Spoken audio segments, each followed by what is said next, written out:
Good morning and welcome to Worldwide Wisdom. Have you ever felt like life or God is crushing you? Have you ever felt like an olive? Yeah. Like a squeezed, crushed olive. You felt like this? Yep. Absolutely. So what happens then? Wait for the good time. No wait. No wait. It hurts. It hurts a lot, Wait, right? It hurts. Have you felt this, Chuck?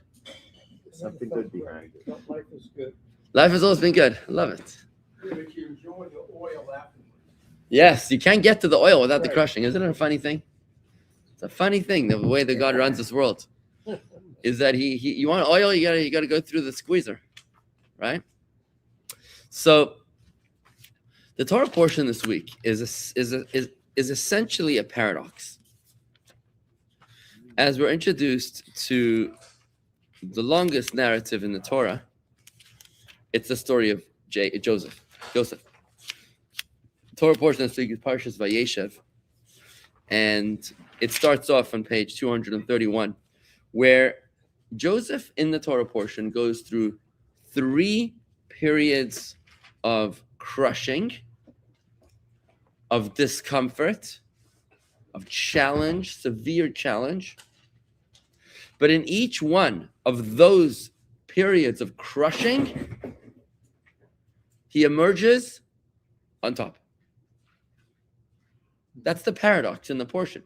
You'd think that the more he's crushed, the more he's diminished, when in fact it's the other way around. It's a funny thing. The Torah portion, you look at it, it's a bit of a whiplash, this Torah portion. It's like a roller coaster. The more he's crushed, the more he's elevated.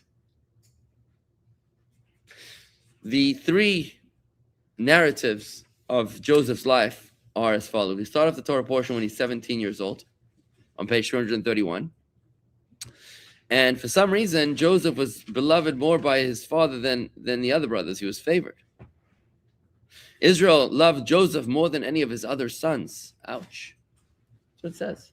It's a common theme. Favoritism. Sure. Good morning, Wyoming. Good morning, Bahamas and Michigan and Nashville. Wow, this is great. People check in from their locations. This is awesome. Nice to see everybody. Wyoming, Bahamas, like opposing weather patterns.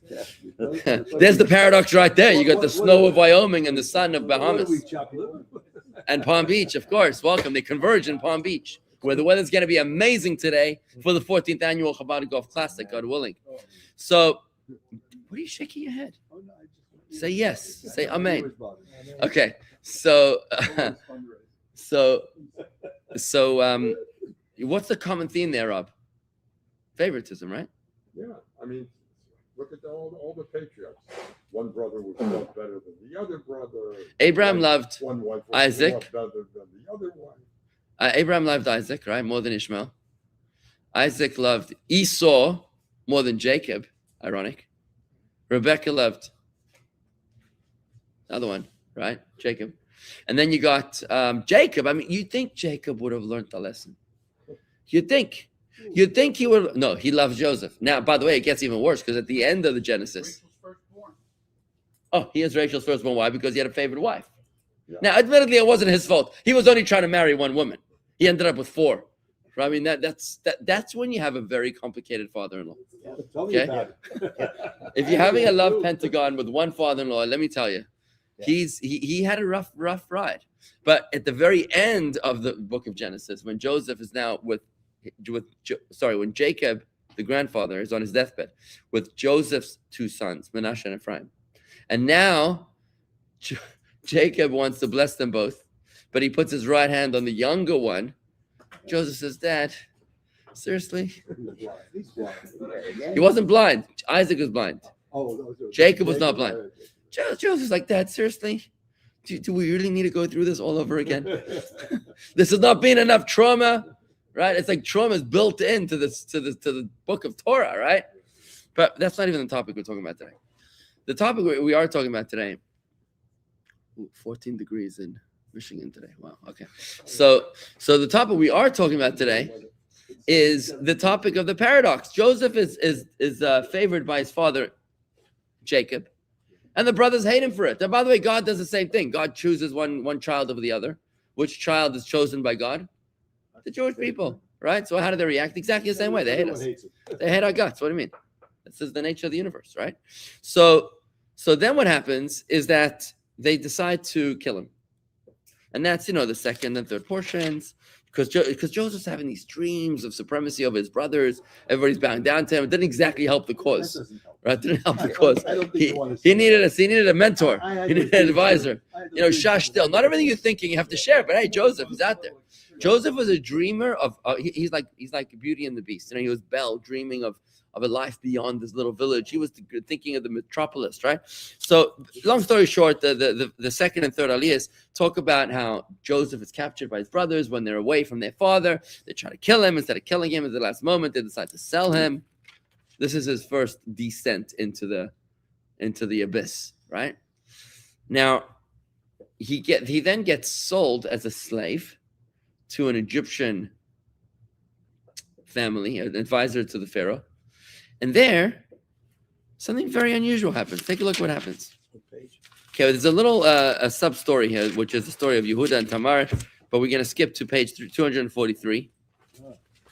Page 243, the fifth reading, it says, Joseph, middle of 243, Joseph had been taken down to Egypt, and Potiphar, a courtier of Pharaoh and a chief of his butchers, a prominent Egyptian, had bought him from the Midianites, who had bought him from the Ishmaelites, had brought him down there. God was with Joseph, and he became a successful man, and he lived in the house of his Egyptian master. Can you imagine a slave as a successful man?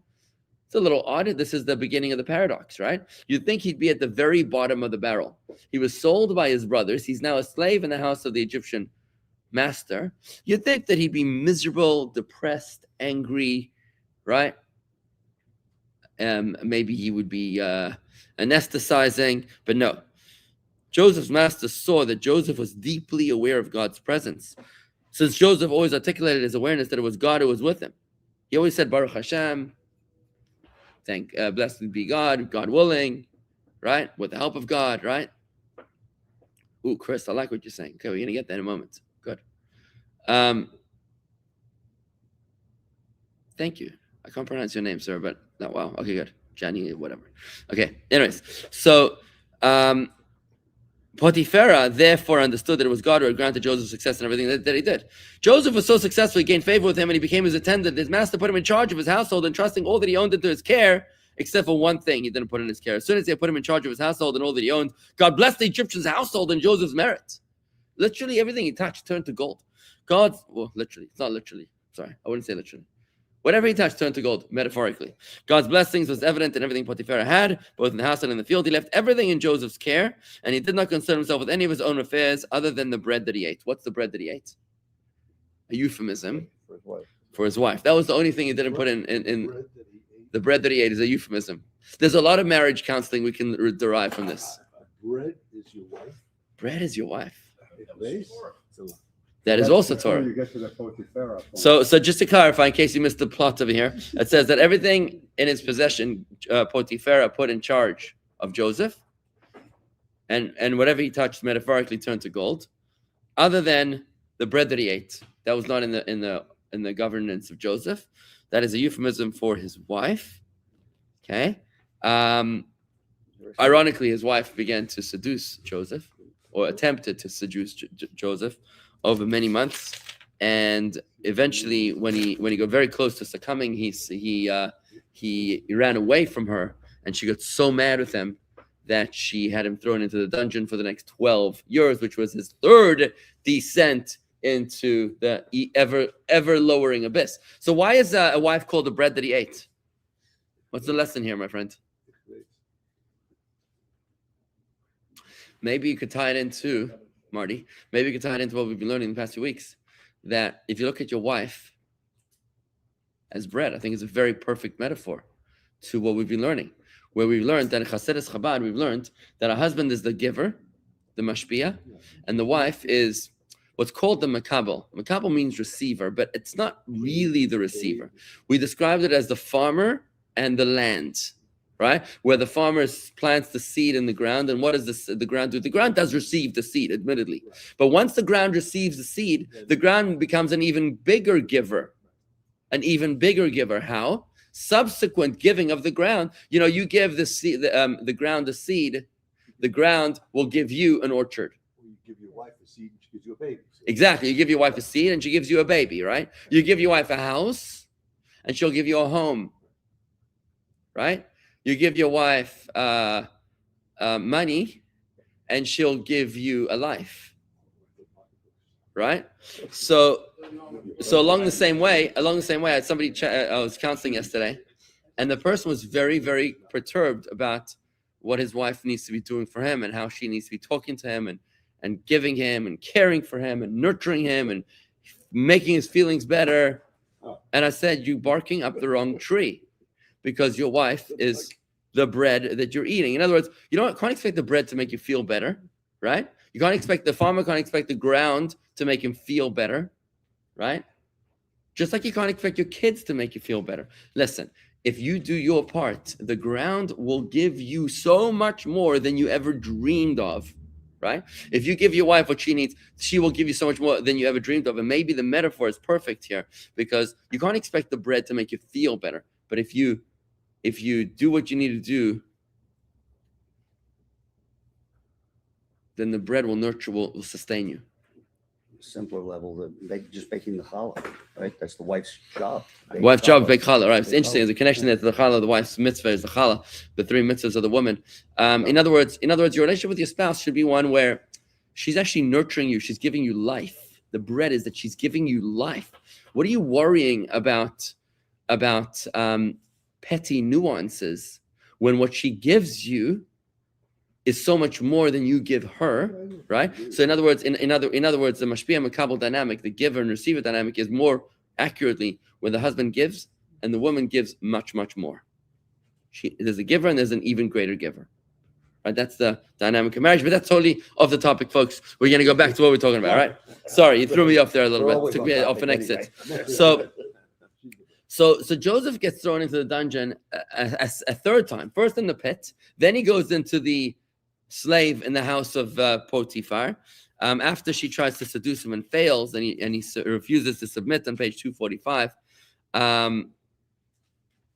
she basically has him thrown into the dungeon. If you go to the middle of 244.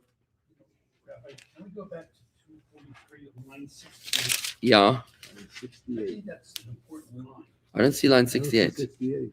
What page? 243, line 68. There's no line 68. Of a different No, it's not line 68. It's footnote 68. Yeah. It says Potiphar bought him because he was attracted to his. You're on the wrong page. It doesn't say. It doesn't say. No, he's on the right different page. line. It's sentence number 1. Look at It's right the under- it's light. number 2. Okay, light word. as mentioned above, Joseph had been taken down to Egypt. Is that what you mean? Above On the next sentence. And Potiphar, a 37:28. courtier of Pharaoh and the chief of his butchers, a prominent Egyptian, had brought him from the Midianites and in turn brought him from the Ishmaelites and brought him down there. Potiphar bought him because he was attracted to his good looks, but God made Potiphar partially impotent, so he could not act on his evil intention. From then on, he became known as Potiphar, and Pharaoh means mutilated. That's because he had a sex change. Oh, yeah, yeah. Yeah, But that's the master. Potiphar? Hang on, Potiphar had a sex change. He became transgender So there's no need because he wanted to sleep with Joseph. Yeah, no need for bread anymore. Just impotent. Yeah. yeah. That's it. Am I not supposed to say? Is this bad? Sure, you're absolutely right. I'm sorry. I should have given a PG warning before. So what's the question? No, but why is that why Potiphar's wife was attracted to him? Because her husband wasn't attracted to her anymore. Well, because the husband couldn't do Because he anything. was good looking. Okay, fine. The wife was attracted because she saw the Mashiach. Oh, this is a whole deeper level of interpretation. Toby's onto something much deeper. Toby's saying that Potiphar's wife, we don't even know her name. Potiphar's wife sensed in some sort of subliminal prophecy. Cindy, the sex change was the master of Joseph, the guy that hired him, the man. He became a woman because he wanted to be with Joseph. Now, Leviticus didn't like that. it's a medrash. It's a medrash that says his name was Potiphar, but he got a feminine name, Potiphera. The medrash says his name became Potiphera. Why did he get a feminine name? Like, what's the guy's name who did it over here? The famous celebrity here? Whatever, that's in it. It's for Joseph's protection. That's all. Yeah. Bruce Jenner. Yeah, that one. He became a woman, right? Well, it didn't become a woman. Okay. Whatever. We're not getting technical. We're not getting biological here. But yeah, that's what he did because he desired to sodomize or not sodomize. He wanted to sleep with Joseph like a woman. Anyways, but Toby's onto something else. Toby's on to saying that she sensed in some prophecy or subliminal subconscious that that what happened was that that she was going to have a descendant through Joseph. So she knew she had to sleep with him, right?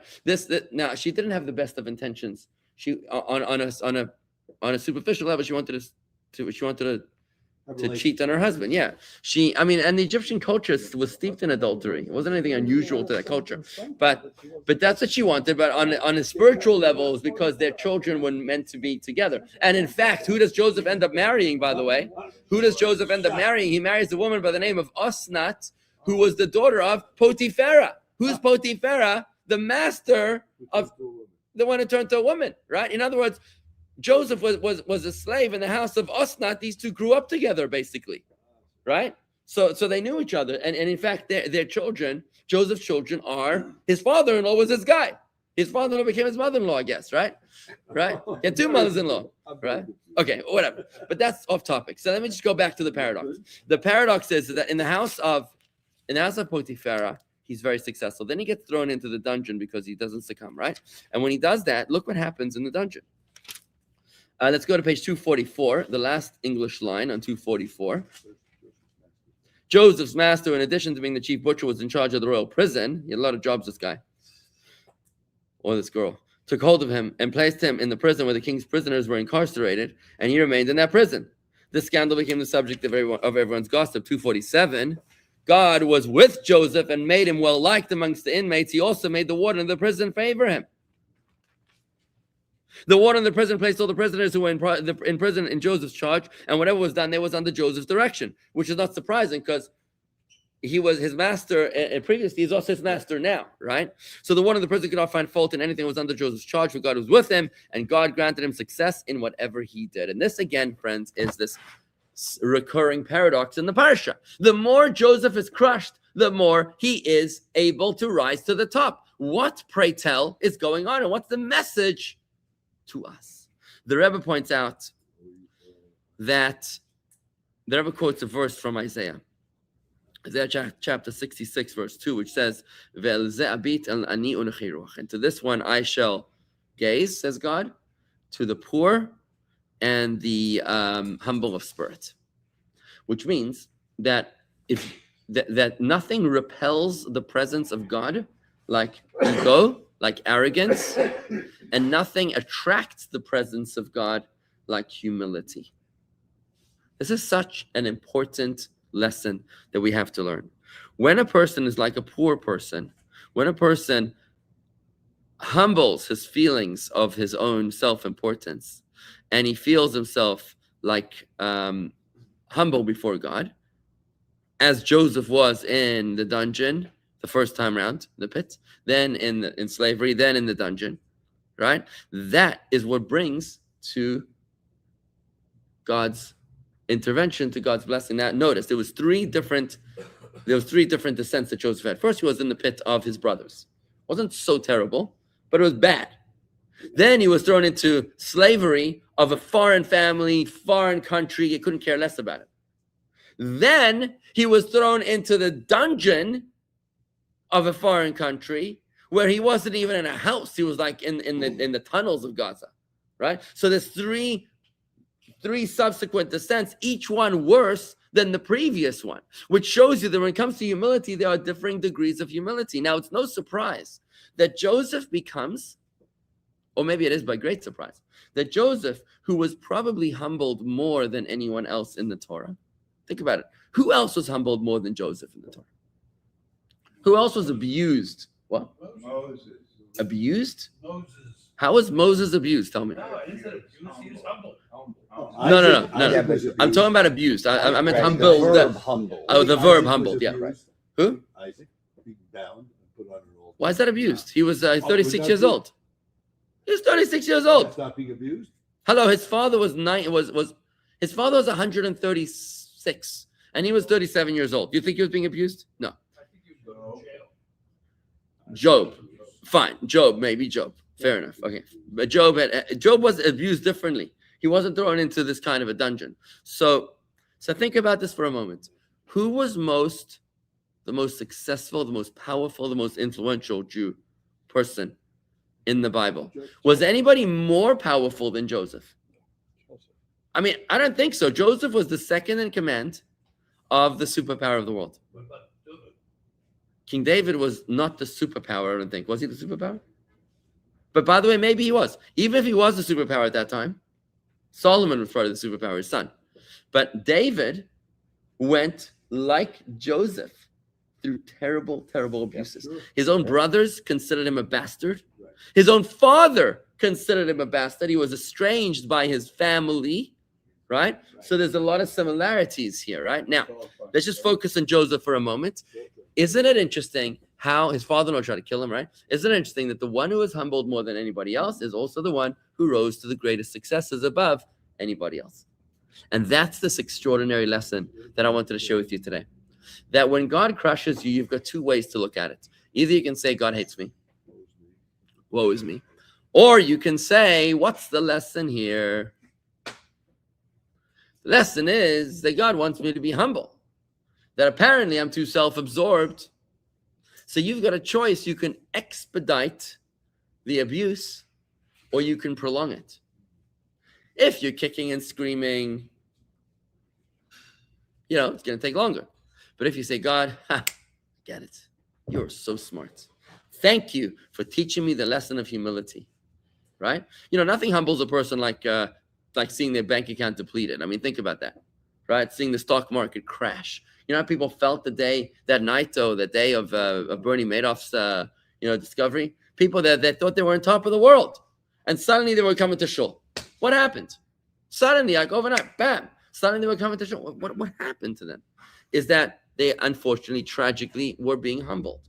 When God crushes you, it's for the oil to emerge. Somebody said over here online that it's the wine that comes out of the grapes. Think about it.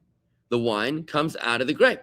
But you can't get the wine out of the grape unless you crush it. As human beings, we're born with the default setting of an ego. And that ego was instilled in us when Adam and Eve ate from the fruit of the tree of knowledge. The moment they ate from the fruit of the tree of knowledge, they became self-aware. And that's why they instantly covered up their shame, because they became self-conscious of their nakedness. And the moment that God finds them, he says, one second, why are you guys wearing fig leaves? Did you eat from the tree of knowledge that now you are self-aware? Obviously, right? So what we've been doing ever since is trying to reverse that self-awareness, which is infused in us since the sin of the tree of knowledge, right? And I want to urge you to consider to reframe anti-Semitism for a moment. Let's reframe anti-Semitism. Imagine God gives you a choice. Imagine you were given a choice.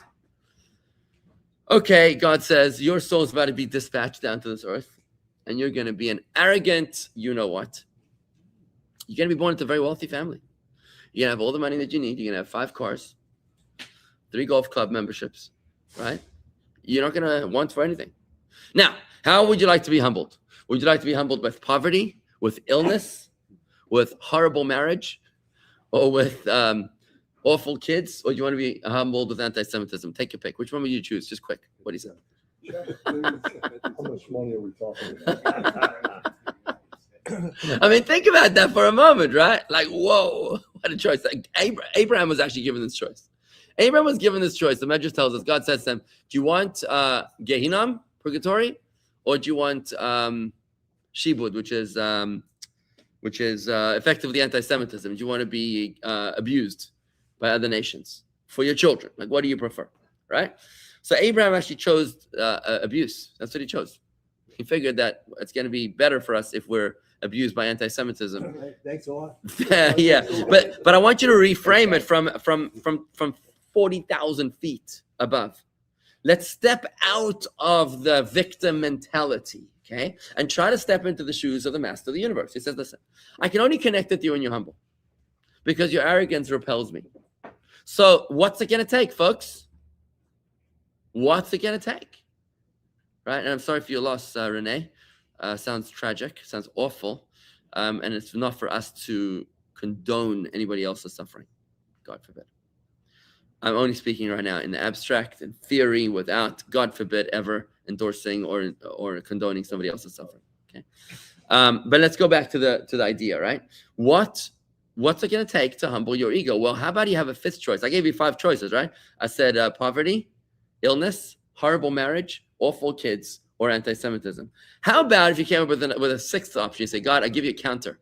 Give you a counter offer. How about if I learn Chassidus every single day, right? And I self-humble, right? I'll self-humble because I'm going to daven every single day, and I'm going to meditate before davening. What am I going to meditate on? I'm going to make sure not to talk in davening. I'm not going to talk during Kaddish. I'm going to be respectful of my master, of my maker. I'm going to learn Chassidus every single day, so that every day, every 6 hours, in fact, I'm going to be able to self-humble. I'm going to what's called when you outsource the job, right? We're going to have an in-house counsel department for humbling. We're not going to need to outsource humbling to Hamas or Hezbollah or other organizations or United Nations, right? We're going to in-house counsel for humbling, right? Wouldn't that be amazing? And that is, my friends, what I believe is what the Rebbe was saying in that final discourse that the Rebbe delivered about the Tetzaveh, the one that we referenced a few moments before this class, where the Rebbe said in the last discourse that was published of the Rebbe's teachings, the Rebbe said that, Kosis Lamor, the Rebbe was talking about crushed olives. The Rebbe was saying that, crushing is good because it brings out the oil, right? And when Jews lived in Russia, the Rebbe said, when we were not allowed to practice religion, what happened to the Jews? When we were crushed, it brought out our oil.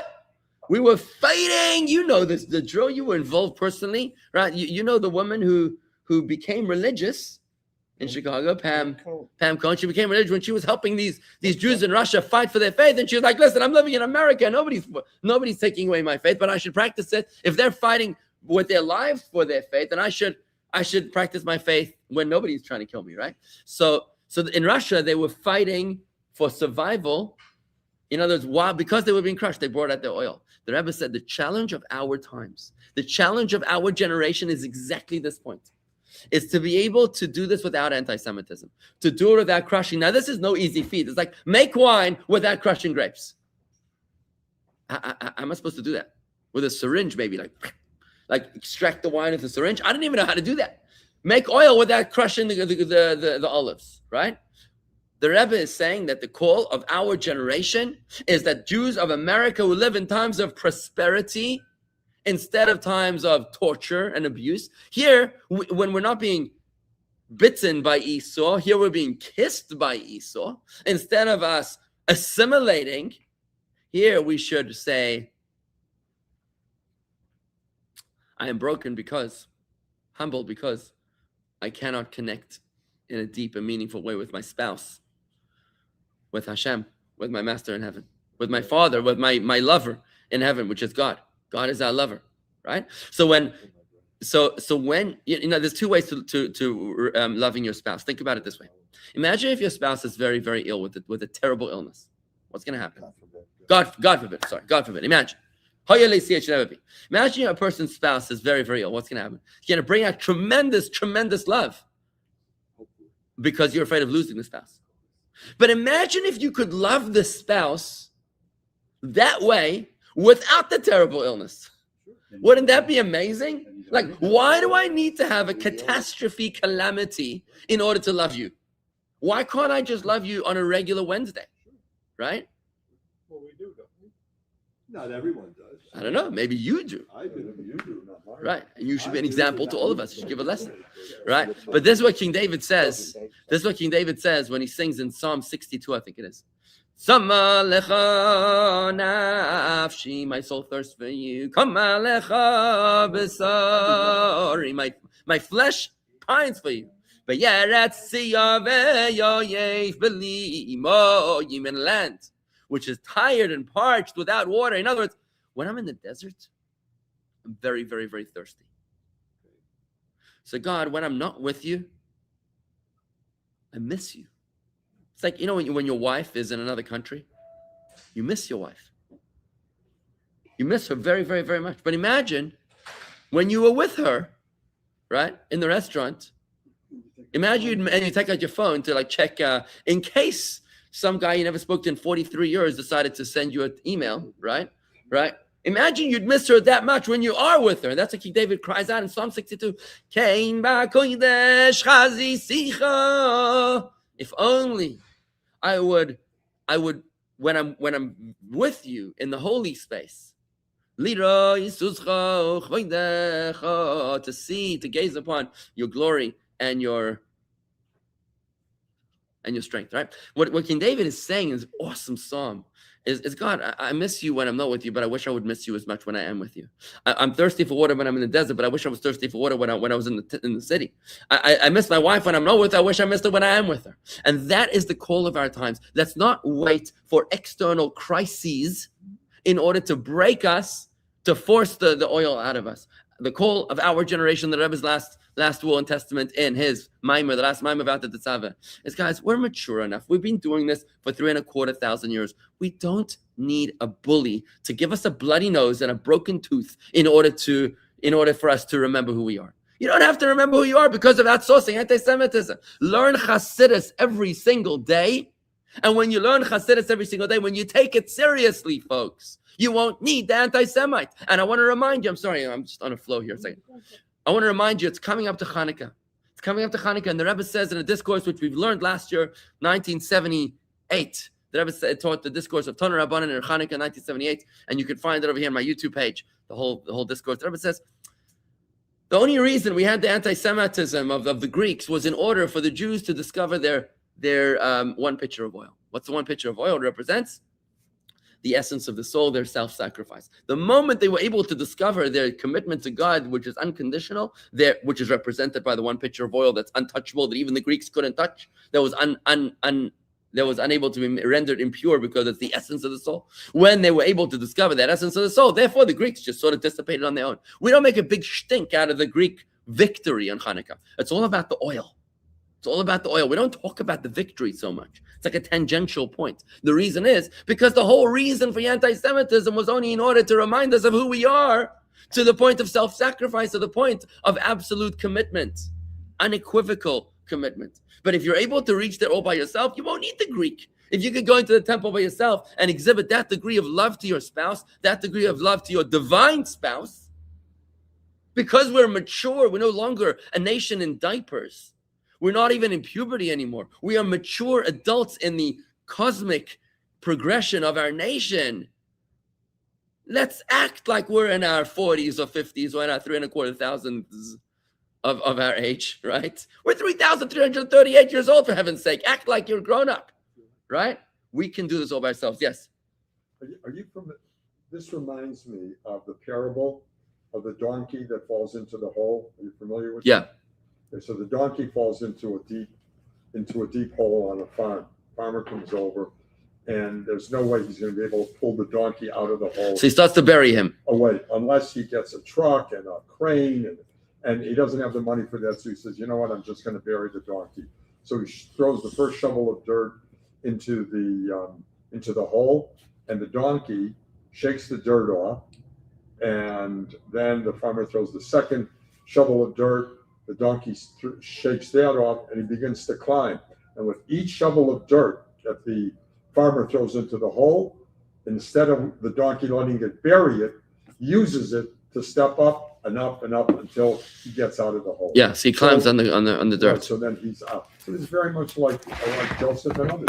You can either let the dirt bury you, or you can use it as a stepping stone to do something greater. Very good, Rob. Rabbi, Rob, that's very good. Rabbi, Exactly right. Go ahead. if I can mention the basis and foundation of Joseph's success, all ties into his tremendous commitment to God, his scholarly. He studied Torah all the time, and he was always, no matter where he was, Torah came first. And to say that Joseph, the expression, he loved Joseph more. As a parent, we don't love our children more. We may favor somebody. And Jacob favored Joseph because he studied with him all the time. He was a great scholar. And Joseph brought that Torah with him. And the famous expression, you are where you're supposed to be, comes from Joseph. So no matter where Joseph was, he always believed it came from God. Exactly right. And that's why the more he was humbled, the more he rose higher. Velva, you wanted to say something? No, just talk about oil and wine. You crush olive, you get oil. From grapes, you get grape juice. From grape juice, you get wine. So wine is a byproduct of a grape. Oil is directly from the grape, olive. Whether it makes any difference, but the analogy is. So you're saying wine is from the grape, but oil is?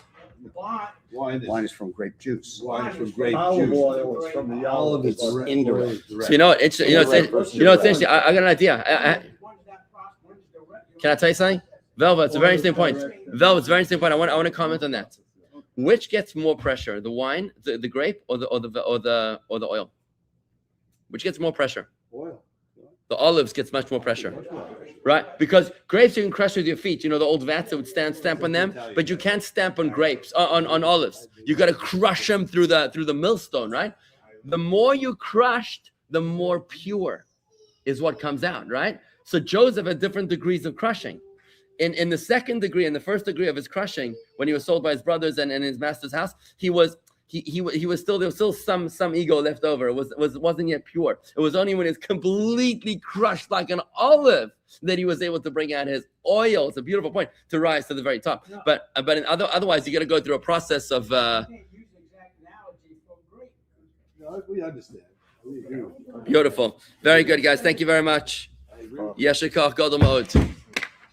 Thank you all. Thank you so much.